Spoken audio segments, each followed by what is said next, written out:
is Saleha Zulfikar. My channel name is Grow with Saleha, and the topic of today's video would be History of Puritan Age. इससे पहले मैं आपको बता दूं कि मैंने एलिज़ाबेथन एज को भी डिस्कस कर रखा है, मिडिल एजेस को भी किया हुआ और एंग्लो सैक्सन्स को भी किया हुआ है। फिर मैंने उनके जो 2-3 नाम होते हैं उनके वो भी डिस्कस किए। मैंने बताया हुआ कि अगर इस एज का दूसरा नाम है तो क्यों है, वो भी डिस्कस किया हुआ। हिस्ट्री मेन बात कि मैं पहले किसी भी एज की हिस्ट्री डिस्कस करती हूँ, उसके बाद लिटरेरी डेवलपमेंट्स कि क्या क्या लिटरेरी डेवलपमेंट्स हुई थी। लाइक अगर पहली एज में पोइट्री थी, दूसरे में ड्रामा था, तीसरे में, तो ये चीज़ें मैंने डिस्कस की हुई हैं एज से कंपैरिजन करके। फिर मैंने डिस्कस किया हुआ कि सोसाइटी में क्या क्या चेंजेस आए थे उस टाइम पे। लाइक कोई यूनिवर्सिटी बनी थी, लाइक कोई बीमारी आई थी, लाइक कोई किंग का मर्डर हुआ था, क्या हुआ था। क्योंकि हमेशा अगर आपने लिटरेचर को समझना है तो सबसे पहले उसकी हिस्ट्री डिस्कस करें, उसके अंदर चेंजेस क्या आए थे वो समझना बहुत ज़रूरी है। इसलिए मैं हमेशा छोटी छोटी सी वीडियोस बनाती हूँ। सबसे पहले हिस्ट्री पे बनाती हूँ, फिर लिटरेरी डेवलपमेंट्स पे, चेंजेस पे, और उसके बाद मैं आती हूँ लिटरेचर पे।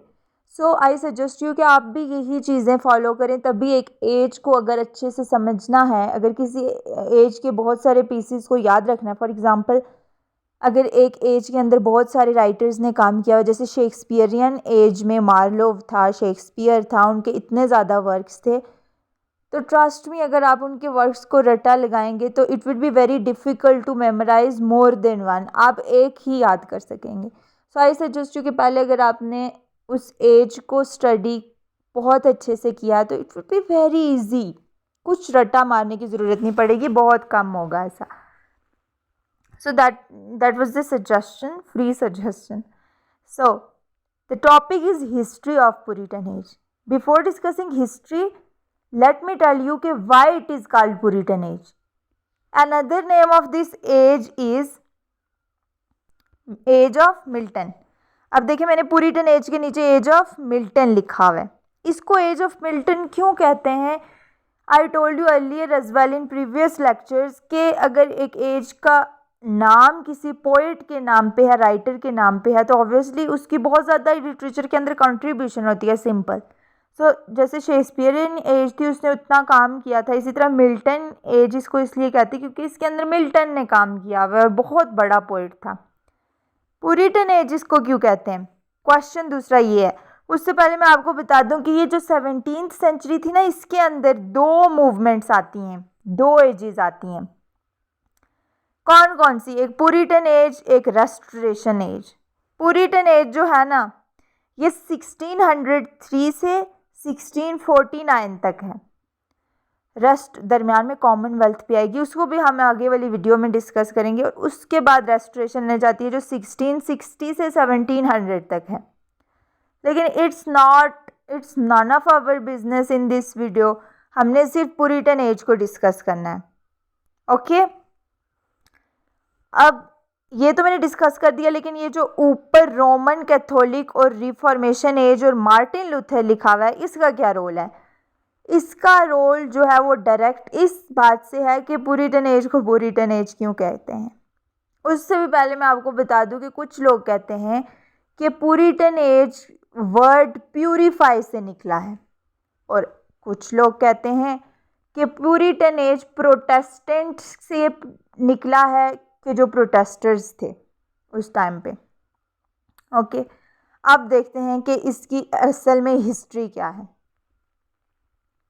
तो सबसे पहले ऊपर लिखा हुआ है रोमन कैथोलिक। क्या मतलब? कि उस दौर में रोमन कैथोलिक को सबसे पावरफुल स्वॉर्ड कंसीडर किया जाता था, सबसे ऊपर रखा जाता था। इवन किंग और क्वीन की अथॉरिटी भी रोमन कैथोलिक चर्च के नीचे थी। आखिर ऐसा रोमन कैथोलिक में क्या था? देखें, सारे लोग जो हैं वो रोमन कैथोलिक को फॉलो करते थे, चर्च को बेस बना के। People were so serious about their religious sector कि अगर उनसे कोई गुनाह भी हो जाता, वो जाते रोमन कैथोलिक के पास, वहाँ पे पोप उनको जो कहता कि आपकी ये सज़ा है, आपको इतने पैसे जमा करवाने होंगे, तो वो इस बेस पे उनको लूटता, उनके पैसे लेता। और पीपल वर सो इमेच्योर कि वो दे देते रिलीजन के नाम पे। So this is how Roman Catholic church was ruling at that time. Church was the main power. Even queen और किंग भी उसके बगैर पूछे कुछ नहीं कर सकते थे। आखिर क्या हुआ, रिफॉर्मेशन एज आई, मार्टिन लूथर आया। ये एक शख्स था जिसने कहा कि who the hell this Roman Catholic churches, यहाँ पे जो बैठा हुआ है ऊपर पावर में, वो है कौन ये डिसाइड करने वाला कि जो इंसानों और गॉड के दरमियान वो रिलेशन बना सकता है। मार्टिन लूथर ने कहा तो ये तो बाइबल होती है जो इंसान और गॉड के दरमियान रिलेशन को स्ट्रॉन्ग करती है और उसके बारे में इंफॉर्मेशन देती है, अगर कोई गुनाह भी हो जाए वो रहनुमाई देती है। लेकिन ये तीसरी पावर क्यों है? तो इस पे आवाज़ उठाई मार्टिन लूथर ने। क्यों? क्योंकि उसको पता था ये जो चर्च है ना, ये करप्ट है, ये लोगों को, इनोसेंट लोगों को बेवकूफ़ बना रहा है। इसने जब आवाज़ उठाई तो उस एज को रिफॉर्मेशन एज कहते हैं। इसने किस बारे में आवाज़ उठाई थी? कि लोगों में अखलाकियात आए, लोगों में शऊर आए, ताकि वो चर्च के ख़िलाफ़ आवाज़ उठा सकें, उसको प्यूरीफाई कर सकें।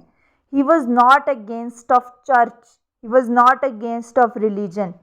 वो सिर्फ ये कह रहा था कि प्यूरीफाई करो चर्च को, ये जो करप्शन हो रही है, ये जो गलत हो रहा है, इसको रोका जाए। तो इस तरह से ये मार्टिन लूथर की वजह से रिफॉर्मेशन एज आई और प्रोटेस्टेंट्स आ गए, लोग प्रोटेस्ट करना शुरू हो गए। अब देखें, प्यूरिफिकेशन ऑफ चर्च जो मूवमेंट स्टार्ट हुई ना, तो उधर से कुछ लोग कहते हैं कि प्यूरिटन एज निकलता है। ठीक है, प्यूरिफाइंग ऑफ चर्च,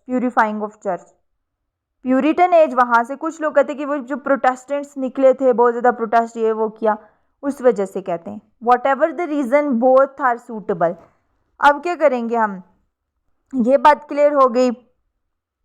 अब मैंने आपको बता दिया कि जब प्यूरिटन एज का लीडर जब पावर में आया, प्यूरिटन एज स्टार्ट हो गई। एलिजाबेथ क्वीन की डेथ हुई तो बस प्यूरिटन एज स्टार्ट हो गई। अब नेक्स्ट स्लाइड पे आते हैं। तो जैसे मैंने आपको बताया था ना, 17th सेंचुरी में दो एजेस हैं, प्यूरिटन एक्ट और रेस्टोरेशन है। इस तरह से प्यूरिटन की भी आगे ब्रांचेज हैं, एक जैकोबियन एज है और एक कैरोलाइन एज है। जैकोबियन एज क्यों इसको कहते हैं? जैकोबस से निकला है, जो एक लैटिन वर्ड है जिसका मतलब है जेम्स वन। जेम्स वन उस टाइम पे रूल कर रहा था।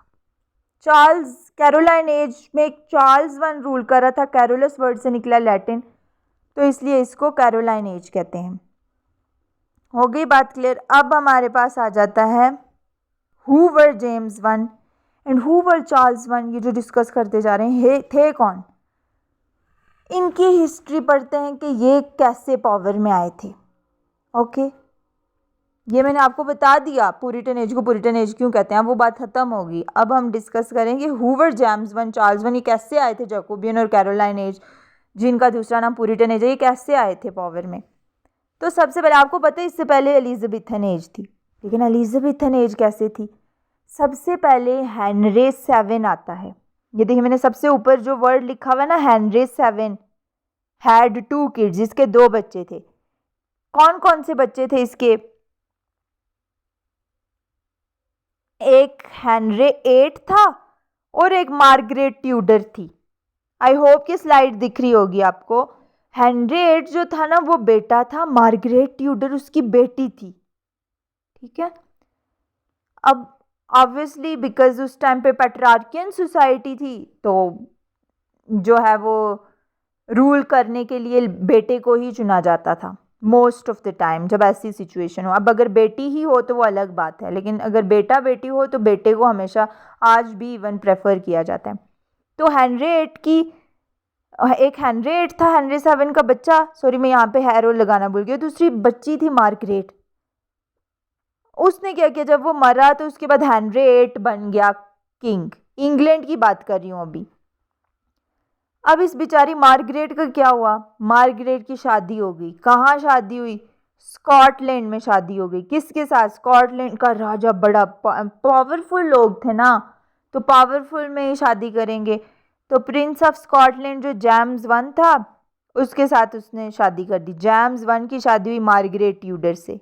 सॉरी, ये जेम्स वन नहीं, हम सो सॉरी, यहाँ पे जेम्स फोर लिख दें, आप मुझे टाइपिंग एरर हुआ हुआ है। ओके, तो Prince of Scotland James four से किसकी शादी हुई? मार्गरेट ट्यूडर की।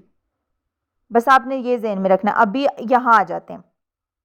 ये जो पूरीटन एज से पहले एज थी एलिजाबेथन। अब हेनरियट जब मरा उसकी सिर्फ एक ही बच्ची थी, एलिजाबेथ। तो एलिजाबेथ क्वीन बन गई, इसलिए इससे पिछली एज एलिजाबेथन एज थी। अब सवाल ये उठता है कि जब एलिजाबेथ मरेगी तो इसके बाद तो कोई है ही नहीं, क्योंकि इसने सारी ज़िंदगी शादी नहीं की थी, इसकी कोई औलाद नहीं थी। तो अब कौन आएगा पावर में? अब ऑब्वियसली यहाँ पे ये जो मार्गरेट ट्यूडर थी, इसके साथ क्या हुआ? ये तो स्कॉटलैंड चली गई थी। यहाँ पे जेम्स फोर से जब इसकी शादी हुई तो दो बच्चे हुए इसके, जेम्स फाइव और मैरी वन।